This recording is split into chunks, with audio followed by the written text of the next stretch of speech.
Hello all, welcome back to our channel Dhanya today.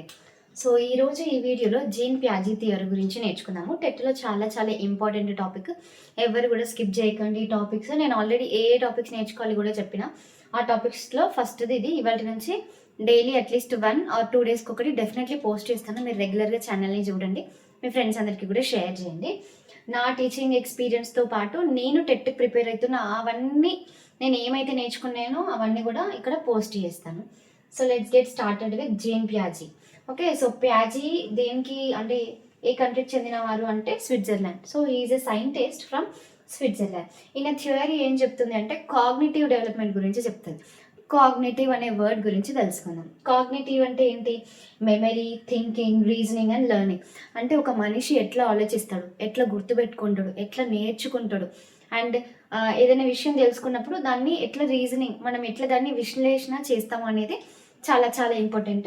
So ఈయన theory వాటన్నిటి గురించి కూడా చెప్తాడు అనమాట. నెక్స్ట్, పిల్లల్ని కూడా లిటిల్ సైంటిస్ట్ అంటారు. మనం ఏమంటాం నార్మల్గా, పిల్లలు ఎప్పుడు ఏదైనా చెప్పాను అనుకోండి, నువ్వు చిన్న బాబువి, నువ్వు చిన్న పాపవి, నీకేం తెలియదు అంటాం. సో ఈయన థియరీ అట్లా ఉండదు అనమాట. చిన్న పిల్లలు కూడా ఏదో ఒకటి వాళ్ళకి ఆల్రెడీ తెలిసి ఉంటుంది. వాళ్ళు మరీ ఏం తెలియకుండా ఉండరు. మనకి ఏం తెలుస్తుందో వాళ్ళకి కూడా తెలుస్తుంది. కానీ మనం ఎక్కువ ఆలోచించినంతగా వాళ్ళు ఆలోచించకపోవచ్చు అనేది చెప్తాడు అనమాట. సో పిల్లలు అనేటివి వాళ్ళ చుట్టూ సరౌండింగ్స్ నుంచి నేర్చుకోవడం అనేది జరుగుతుంది. మన చుట్టూ ఏం జరుగుతుంది, వేరే వాళ్ళతోటి మాట్లాడినప్పుడు నేర్చుకుంటారు, వాళ్ళు సెల్ఫ్గా యాక్టివిటీస్ చేయడం వల్ల నేర్చుకుంటారు అనేది ఈయన చెప్పే థియరీలో ఉంటుంది. సో పిల్లల్ని ఎప్పుడు కూడా లిటిల్ సైంటిస్ట్ అని అంటాడు అనమాట. Next, adapt to surrounding is intelligence. అంటే మన సరౌండింగ్స్ని చూసి మనం ఎప్పుడైతే నేర్చుకుంటామో అదే ఇంటెలిజెన్స్. ఆ లెర్నింగ్ ఎక్స్పీరియన్స్ మనకి చాలా బాగా హెల్ప్ఫుల్ అవుతుంది అనేది ఈయన యొక్క థియరీ అనమాట. నెక్స్ట్, ఇందులో చాలా ఇంపార్టెంట్ స్కీమా అనేటివి చాలా చాలా ఇంపార్టెంట్. ఇవన్నీ కూడా స్కీమా అంటే ఏంటి అంటే ఆల్రెడీ ఎగ్జిస్టింగ్ నాలెడ్జ్ని మనము స్కీమా అంటాం అనమాట. ఓకే, నేను చెప్తాను ఈ ఎగ్జిస్టింగ్ నాలెడ్జ్ అంటే ఏంటి అనేది కూడా. Okay, existing knowledge. సో ఈ ఎగ్జిస్టింగ్ నాలెడ్జ్ అంటే for suppose dog or cat. Okay, so cat గురించి, డాగ్ గురించి ఎంతో కొంత తెలిసి ఉంటుంది. ఓకే, ఎగ్జాంపుల్ ఇది ఒక మార్కర్, ఇది బ్లూ కలర్ మార్కర్, దీంతో మనం ఏం చేయొచ్చు, రాయొచ్చు. ఓకే, సో దీన్ని కూడా మనం స్కీమ్ అంటాం. అంటే నీకు ఈ మార్కర్ని చూసినప్పుడే నీకు కొంచెం ఐడియా వస్తుంది ఏం చేయాలి దీంతో. లేకపోతే పెన్సిల్ తీసుకోండి, పెన్సిల్. ఓకే, పెన్సిల్ రాయడానికి యూజ్ అవుతుంది, దాన్ని ఎరేజ్ చేయొచ్చా లేదా అనేది కూడా స్కీమా. నీకు ఎంతో కొంత ఇన్ఫర్మేషన్ తెలుసు. పిల్లలు కూడా అంతే, ఒక విషయం చూసినప్పుడు దానికి ఎంతో కొంత వాళ్ళకి తెలిసే ఉంటుంది, మరీ తెలియకుండా ఉండదు అనేది ఆయన చెప్తాను. Next, adaptation. ఈ అడాప్టేషన్లోనే అసిమిలేషన్ అండ్ అకామిడేషన్ ఉంటుంది. సో ఈ అసిమిలేషన్ ఏంటి అంటే ఆల్రెడీ మనం ఎగ్జిస్టింగ్ నాలెడ్జ్ అన్నామా, ఈ ఎగ్జిస్టింగ్ నాలెడ్జ్కి కొత్త నాలెడ్జ్ అంటే కొత్త కొంచెం ఇన్ఫర్మేషన్ యాడ్ చేస్తే దాన్ని మనం అసిమిలేషన్ అంటాం అనమాట. New information. ఓకే, ఆల్రెడీ మీ దగ్గర ఎగ్జిస్టింగ్ నాలెడ్జ్ ఉంది, ఆ ఎగ్జిస్టింగ్ ఇంకొంచెం అడిషనల్గా యాడ్ చేస్తే దాన్ని మనం అసిమిలేషన్ అని అంటాం. ఎగ్జాంపుల్, ఒక క్యాట్ ఉంది. క్యాట్కి ఎన్ని లెగ్స్ ఉంటాయి? 4 legs. ఓకే, ఎన్ని ఇయర్స్ ఉంటాయి? 2 years ఉంటాయి. ఎన్ని ఐస్ ఉంటాయి? 2 ఐస్ ఉంటాయి.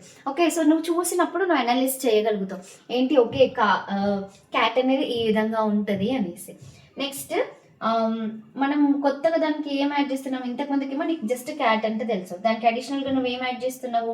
ఓకే, దానికి లెగ్స్ ఉంటాయి, ఇయర్స్ ఉంటాయి, ఓకే అది వాక్ చేస్తుంది అనేది నీ అడిషనల్ ఇన్ఫర్మేషన్ అనమాట. That is called as assimilation.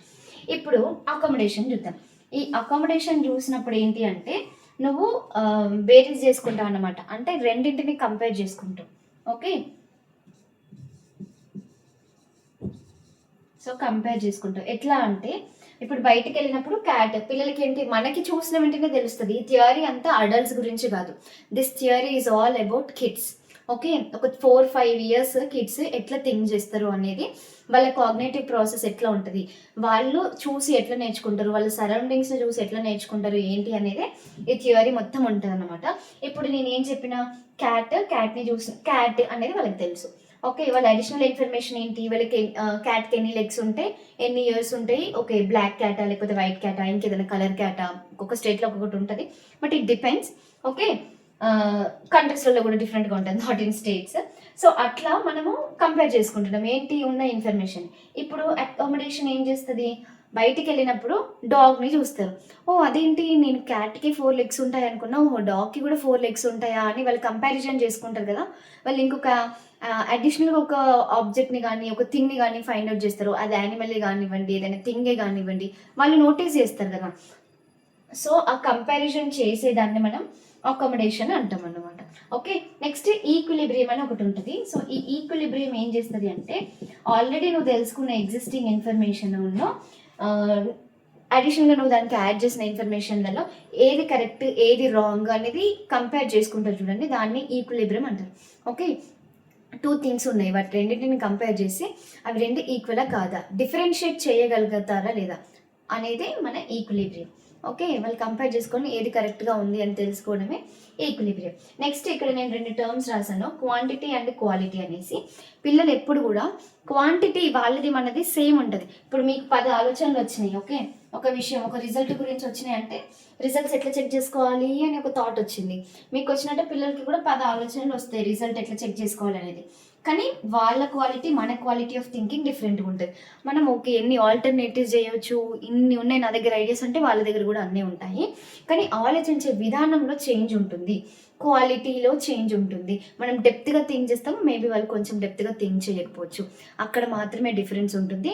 But not in quantity అనేది ఆయన చెప్తున్నమాట. సో ఈ థియరీని మళ్ళీ ఒకసారి అండ్ ఓవరాల్గా మీరు కూడా నేను ఇక్కడ చెప్తుంటే మీరు స్క్రీన్ పాజ్ చేసుకుంటే ట్రై చేయండి. ఏ కంట్రీ సైంటిస్ట్? స్విట్జర్లాండ్. అండ్ దేని గురించి చెప్తుండో కాగ్నిటివ్ థియరీ గురించి. కాగ్నిటివ్ థియరీ ఏం చెప్తుంది మనకి, మన యొక్క థింకింగ్ గురించి చెప్తుంది అనమాట. థింకింగ్, రీజనింగ్, అనాలిసిస్ అన్నింటి గురించి కూడా చెప్పడం జరుగుతుంది లాజికల్గా. Okay, so that is nothing but cognitive. బేసిక్గా కాగ్నిటివ్ అంటే ఏంటి అంటే థింకింగ్ అన్నమాట. నెక్స్ట్ లిటిల్ సైంటిస్ట్ అని అంటాడు. ఎవరిని అంటాడు? చిన్నపిల్లల్ని లిటిల్ సైంటిస్ట్.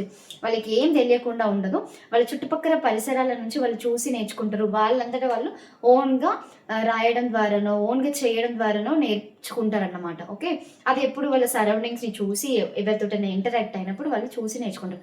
బేసిక్గా చూసి నేర్చుకుంటారు. అడాప్ట్ టు సరౌండింగ్ అనేది నిజమైన ఇంటెలిజెన్స్ అని ఆయన చెప్తుండు. సో ఇక్కడ స్కీమా అంటే ఆల్రెడీ మనకి ఏదైతే నాలెడ్జ్ తెలుసో దాన్ని మనం స్కీమా అంటున్నాం. అడాప్టేషన్లో 2 థింగ్స్ ఉంటాయి, అదేంటిదంటే అసిమిలేషన్ అండ్ అకామిడేషన్. అసిమిలేషన్ మనకి ఏం చెప్తుంది, ఏదైతే నీ దగ్గర ఆల్రెడీ ఎగ్జిస్టింగ్ నాలెడ్జ్ ఉంది, ఈ ఎగ్జిస్టింగ్కి నువ్వు అడిషనల్గా ఏం యాడ్ చేస్తున్నావు అనేది అసిమిలేషన్. అండ్ ఈ ఎగ్జిస్టింగ్ దానికి నువ్వు ఇంకొక ఐటమ్ తోటి కంపేర్ చేసుకుంటున్నావు కదా, ఇంకొక కొత్త అడిషనల్ ఇన్ఫర్మేషన్ మళ్ళీ యాడ్ చేస్తున్నావు దానికి, that is nothing but accommodation. ఈ అకామిడేషన్ తర్వాత మనకి ఈక్విలిబ్రియం ఉంటుంది. ఈక్విలిబ్రియం ఏం చెప్తుంది, రెండింటిలలో ఏది కంపేర్, 2 అనే కాదు, it can be more. Okay, so 4 things ఉంటే వీటన్నింటిలో ఏది మంచిది ఏది కాదు ఏది బెస్ట్ అనేది చూస్ చేసుకోవడమే equilibrium. Okay, so this is very very important. దీంట్లో ఇంకా SPCF అని ఒకటి ఉంటుంది. సో ఈ SPCF గురించి నేను ఫర్దర్గా నెక్స్ట్ క్లాసెస్లలో చెప్తాను. మీకు వీడియో హెల్ప్ అయింది అంటే డెఫినెట్లీ మీ ఫ్రెండ్స్ అందరికీ, లేకపోతే టీచర్స్ అందరూ ఎవరైతే టెట్కి ప్రిపేర్ అవుతున్నారో వాళ్ళందరికీ కూడా షేర్ చేయండి. ఏదైనా సజెషన్స్ ఇవ్వాలనుకుంటే ఛానల్ కింద డెఫినెట్లీ కామెంట్స్ చేయండి. నేను ఫీడ్బ్యాక్ తీసుకుంటాను, ఎందుకంటే మీరు ఇచ్చే ఫీడ్బ్యాక్ నాకు చాలా చాలా ఇంపార్టెంట్ కాబట్టి. Thank you.